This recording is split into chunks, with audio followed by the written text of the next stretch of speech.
diz assim: e entrando ele no barco, os seus discípulos o seguiram. E de repente se levantou-se no mar uma grande tempestade, de sorte que o barco era variado pelas ondas, porém ele estava dormindo. Diga comigo, ele estava dormindo. Pode tomar os seus assentos. Amizades, conhecer outras pessoas. E no período que Jesus está ali, naquele lugar, ele conhece pessoas, ele conquista novas amizades. E no período que ele está ali, ele começa a se distrair com a vontade que estava em teu coração, porque observamos que pescar é algo muito bom, que quem gosta de pescar sabe, e não fica muito tempo sem ir pescar, porque é algo muito gostoso. E Jesus começa a pescar naquele lugar, e Jesus começa a participar de algumas alegrias. E no período que Jesus estava ali, que ele começa a participar de algumas coisas que lhe trazia alegria. E observe que o tempo vai passando, a hora vai passando, o momento vai passando, mas Deus enviou o seu filho para um propósito. E o propósito de Deus era que ele não viesse somente ficar conquistando amizades, ficar participando de algumas coisas daquela terra. O propósito de Deus na vida deste homem, na vida desse homem por nome Jesus, era fazer a vontade do Pai. Mas ele agora conhece novas amizades, amigos. Ele começa a se empolgar com a pescaria, ele começa a se empolgar com as festas. Mas eu começo a ver Deus olhando para aquilo, e chegou o momento de Deus despertar Jesus para uma obra. Eu disse que quando Jesus ele estava ali, ele precisava ser desperto, se acordar, ver que o que o Senhor queria fazer sobre a vida dele não era ficar ali pescando, participando de festa. Era necessário que Jesus viesse largar aquela pescaria, as novas amizades, largar as festas para fazer a obra de Deus. Olha o que eu estou dizendo nesta tarde. Jesus estava ali participando de festa e também de pescaria, mas estava chegando o momento de ele largar a pescaria, largar a festa e as novas amizades para se envolver com a vontade do Pai. Eu tenho um recado aqui para você neste momento. Tem momento da nossa vida que temos que largar alguma amizade, as coisas deste mundo, para fazer a vontade de Deus. Às vezes nós temos que negar alguma coisa para que viemos acordar pelo chamado de Deus. Existem pessoas que ela tem um chamado, mas ela está presa às coisas deste mundo. Ele deixa qualquer coisa prender ele, ele deixa qualquer coisa impedir ele, ele deixa qualquer vaidade tomar dele o chamado e aquilo que Deus tem para fazer com ele. Mas quando nós somos chamados por Deus, temos que se desprender de alguma coisa que nos impede fazer a obra de Deus. Se tem alguma coisa te prendendo, hoje eu tenho um recado, e sem medo de errar, tira aquilo que está te prendendo e vai fazer o que Deus mandou você fazer. Estava chegando a hora, e a Bíblia diz, irmão, que Deus desperta Jesus, e Jesus agora recebe o toque, aleluia, da vontade de Deus. Era como se Deus falava: Jesus, está chegando a hora, você precisa largar os seus amigos aí, você precisa guardar a rede e entrar neste barco, porque neste barco tem eu um propósito a fazer. E que propósito era esse? O propósito de Deus, de Jesus entrar naquele barco, era para que ele fosse para uma cidade aonde existia um demoniado, a qual o diabo maltratava, ao qual o diabo humilhava. Mas Jesus estava ali participando de festa e não estava olhando a hora. Jesus estava ali pescando com os seus discípulos e não estava olhando, vendo o momento, a hora, para que ele pudesse sair dali e ir àquela cidade. E muitas das vezes vezes nós estamos envolvidos com tanta coisa nesse mundo que nós esquecemos de olhar para a hora e ver o tempo de Deus. Que tempo de Deus é esse? O tempo de Deus está curto. Jesus está voltando e nós estamos parados, presos, agarrados a alguma coisa deste mundo. Jesus está voltando. Devemos nos despertar para fazer o ID de Jesus.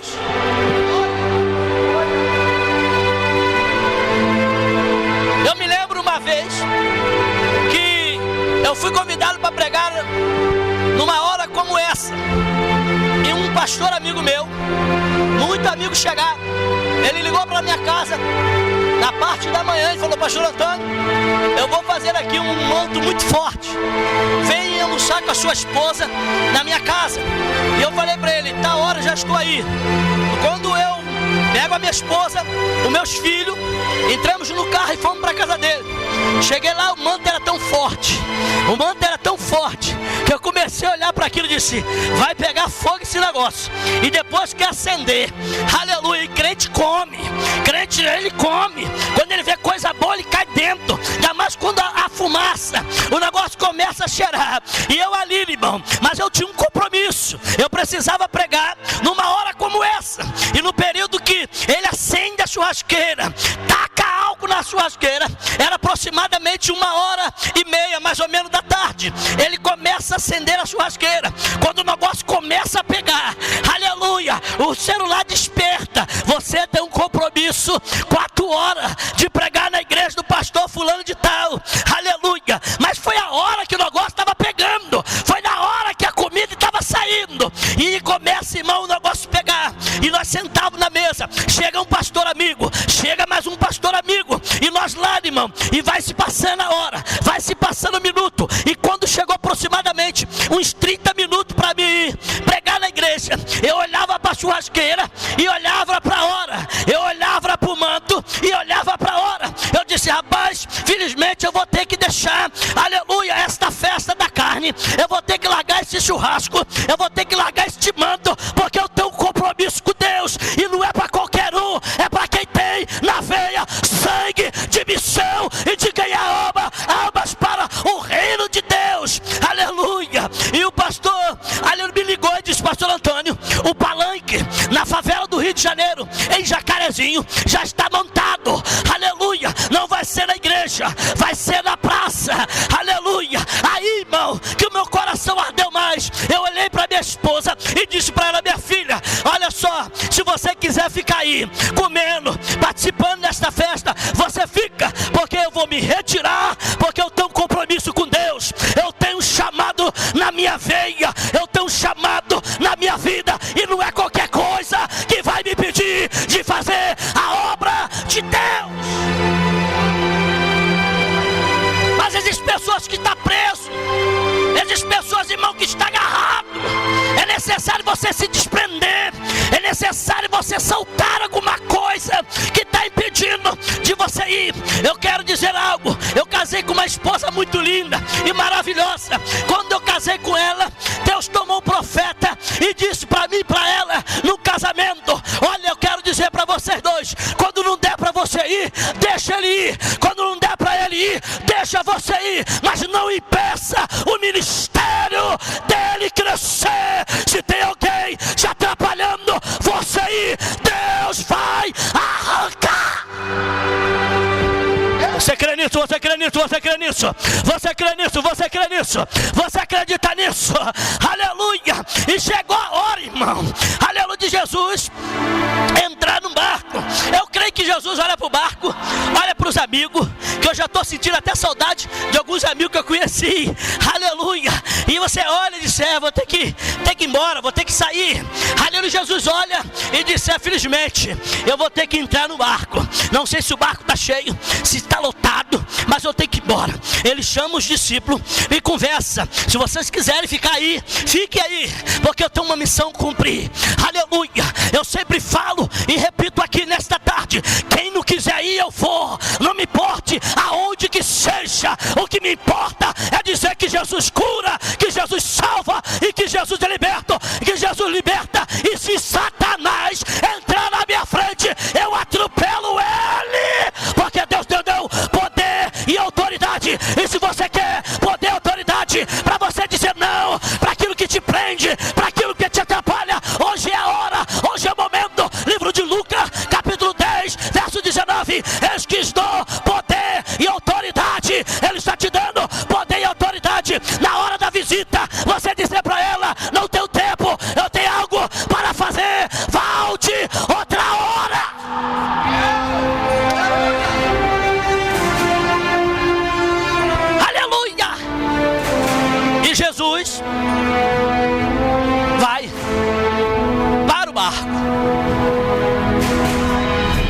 E os discípulos o seguiram.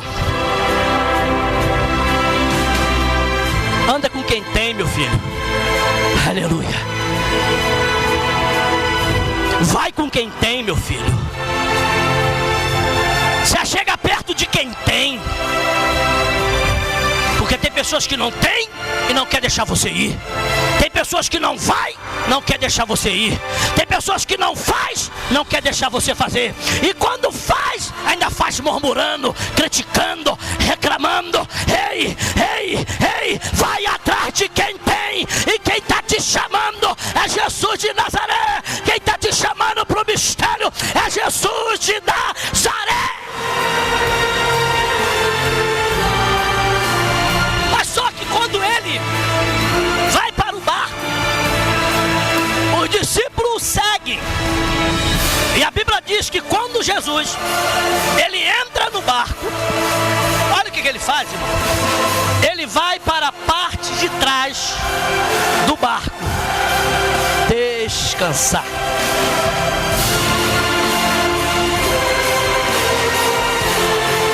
E no período que eles sobem no barco, que ele vai para a parte de trás do barco, deitar, descansar, os discípulos estão na parte de cima. E eles seguem rumo a uma cidade de Gadara, aonde tinha demônios, legião de inferno, que estava maltratando um jovem. Só que Jesus está ciente, Jesus está tranquilo, que para onde ele vai era de paz. Eu entendo que quando ele entra no barco, ele vai descansar, dormir. Ele está dizendo com essa atitude para os discípulos que vai ser tudo tranquilo. Fica aí, conversa, bate um papo, fica na parte de cima, eu vou descansar. Ele está dizendo para os discípulos que a viagem vai ser tranquila, vai ser bênção. Só que no período que eles estão indo, se assopra, se levanta uma grande tempestade no lugar justamente aonde tinha propósito. Às vezes você passa a luta, às vezes você passa a prova e pergunta: por que passa tanta prova, tanta luta? Porque tem propósito. Por que tudo acontece comigo, tudo de errado vem para o meu lado? Porque tem propósito. E por que o meu casamento, às vezes, o vento assopra, dá vontade de largar tudo, correr para cada mãe, ou ir para outro canto? Por que é? Porque tem propósito. E aonde tem propósito de Deus, irmão, o vento sempre vai vir. Mas você tem que acreditar que o dono do vento, ele tem poder para acalmar o vento. Por que eu passo tanta prova lá no meu trabalho? É propósito. Por que eu passo tanta luta no meu ministério? É propósito. Por que eu passo tanta perseguição? É propósito. Por que até propósito? Se existe propósito, o vento vai se levantar. Mas eu quero dizer para você nessa tarde: o vento pode até se levantar, aleluia, mas ele é maior, ele é maior, é maior, é maior, é maior. Ele é grande, ele é forte, é poderoso, é fiel para cumprir com a tua palavra. Eu quero te dizer nesta tarde, ele está aqui e te dizendo: pode estar soprando vento no teu casamento, pode estar soprando vento na tua casa, pode estar soprando vento no seu ministério, pode estar soprando vento na tua empresa, pode estar soprando vento na tua faculdade, pode estar soprando vento no teu chamado, mas é porque tem propósito. E se tem propósito, fique tranquilo que Jesus, ele vai acalmar o vento.